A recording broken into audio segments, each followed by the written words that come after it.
What happens in a warehouse, essentially, it's two different things. One is to maintain product, protected from, you know, the elements. Obviously, a function of you either trying to maintain inventory for someone, or you can also use it as a in and out, facility, cross dock. A lot of containers and trucks can come into a warehouse, be emptied, and be redistributed for distribution on smaller quantities. For example, if you have an ocean container that comes in from overseas, all the orders have to be segregated according to the customer's individualized orders. Some of them may go to Amazon, some of them may go to Walmart, some of them may go to other end users. So the warehouse is actually used for several purposes. That one being one to receive and to inventory, and B to distribute, C for storage purposes. So a warehouse can be a very active environment, or it can be a passive environment.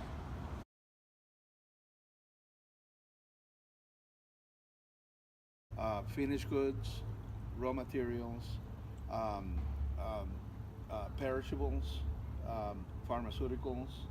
Um, so our customer mix is from manufacturers to distributors to resellers, and so those are basically the three types of customers that we will, uh, the type of products that we will move. Um, we do not move a tremendous amount of hazardous materials simply because the regulations are such, that uh, if we can, we're qualified and we are certified to move hazardous materials, but we try not to mix those commodities because of uh, uh, the extra care and handle would not mix with dry goods. Has some negative connotations to it. Absolutely. Yeah.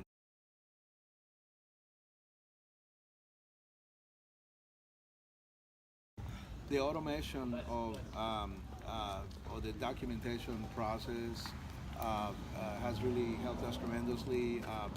As early as 10 years ago, the airlines, international airlines, would not accept electronic transfers of documentation. You would Okay. have to have an actual bill of lading for the airlines, 9 copies signed front and back, and original signatures. Because developments in the International Air Transport Association (IATA), which regulates all the airlines around the world, uh, our industry lobbied that we would be allowed to ship goods with electronic documentation. So that has benefited the airflow of goods, where you don't have to wait a day to get original documents to an airline. You can email them and they're acceptable.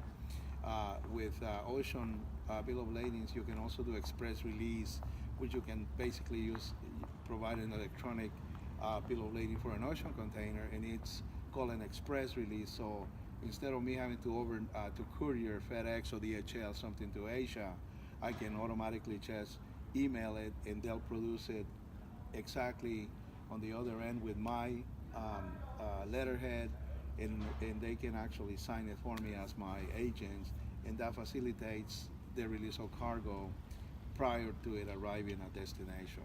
So all of that technology has definitely expedited um, how business is done around the world. Yeah.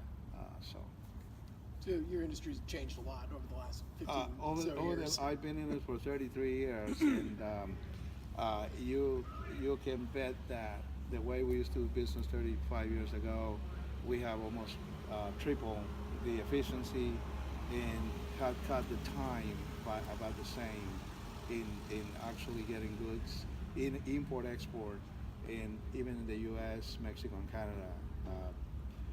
Like it's like night and day. So things have really changed for the better. So.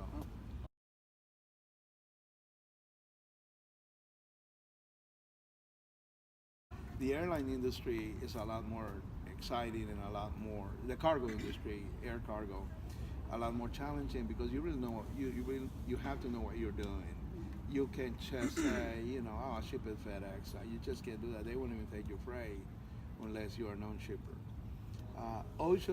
Now what my customers uh, don't like is air freight, because it's obviously more expensive.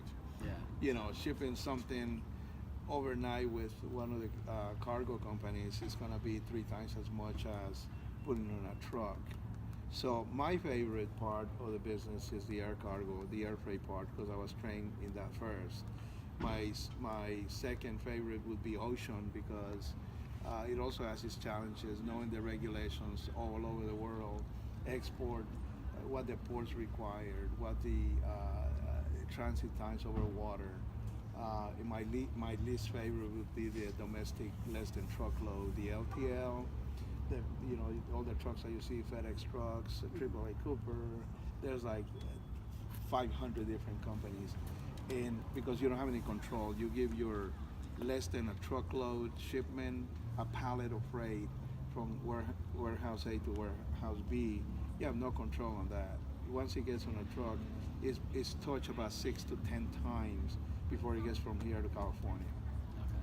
Okay, so that would be my least favorite mode would be trucking. My favorite mode would be air. Yeah.